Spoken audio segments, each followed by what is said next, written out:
আমরা অস্ত্র নিব না, আমরা সন্ত্রাসী কায়দা করব না, আমরা কলম আমাদের হাতে আছে। 48 ঘন্টার মধ্যেই এইসব দোষীদের আইনের আওতায় আনার আমরা দাবি জানাচ্ছি।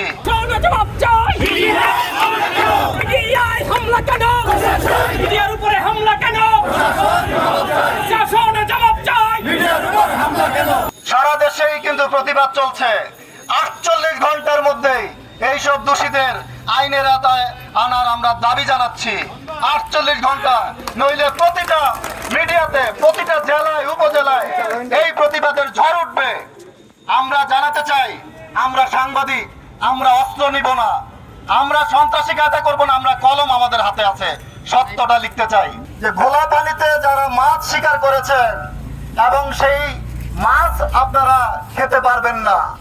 আমরা বেনজির আহমেদের দুর্নীতি যেভাবে তুলে ধরেছিলাম, সেভাবে এই যে আমাদের প্রবীণ সাংবাদিক, উনি আমাদের মিলন ভাই, উনি অসুস্থ ছিলেন, অসুস্থ থেকে এই যে ওনাকে ধরে রাখছে, কিন্তু উনিও চলে আসছেন। অন্যায়ের বিরুদ্ধে আমরা সবাই ঐক্যবদ্ধ থাকবো। স্টার্স মিডিয়া গ্রুপের সকল সাংবাদিকরা সবাই ভালো থাকবেন।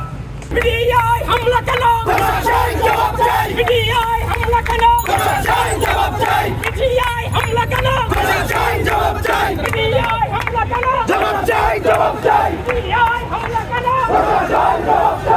সন্ত্রাসীদের কাজ ভেঙে দাও, গুড়িয়ে দাও, সন্ত্রাসীদের কাজ